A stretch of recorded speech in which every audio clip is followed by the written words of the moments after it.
හෙළ සිනමාවේ නිලි රචන ලෙස විරුද්ධාවලේලත් මාලිනී ෆොන්සේකා මහත්මිය 1947 අප්‍රේල් මස 30 වන දින ගිල්බර්ට් හා සීලවතී ෆොන්සේකා යන යුවළටදාව 11 දෙනෙක් යුත් පවුලේ තුන්වන දරුවා ලෙස කැලණිය පෑලියගොඩ ප්‍රදේශයේ උපත ලබා ඇත. මාලිනී ෆොන්සේකා මහත්මිය ශාන්ත ජෝන් විද්‍යාලය සහ කැලණිය ගුරුකුල විද්‍යාලයෙන් අධ්‍යාපනය හදාරා ඇත.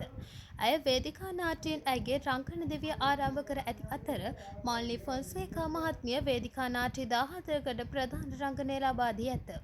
ඇය රිදී තිරයේ හැරවුම් ලක්ෂ්‍ය වන්නේ 1964 පුංචි බබා නාට්‍යය.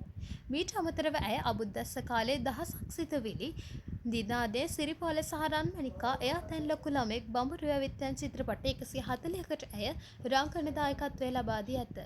ස්ත්‍රිය සහ අහිංසා යන චිත්‍රපට ඇය විසින් අධ්‍යක්ෂණය කරන ලදී.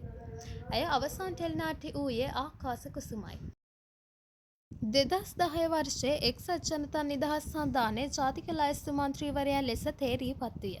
මාලිනී ෆොන්සේකා මහත්මිය සරසවි සම්මාන, ජනාධිපති සම්මාන, සුමති සම්මාන සහ 2010 වසරේ ආසියාවේ හොඳම රංගන පෞරුෂයන් 25 දෙනා අතරට ඇමරිකාවේ CNA රූපවාහිනිය විසින් නම් කරනු ලැබිණි. සිනමාවට පුංචි තිරයට සහ වේදිකාවට අමිල සේවාවක් ඉටු කර මහා රංග පෞරුෂය මාලිනී ෆොන්සේකා මහත්මිය 2025 මැයි මස 24 වන දින මෙලොවින් සමුගත්තේය.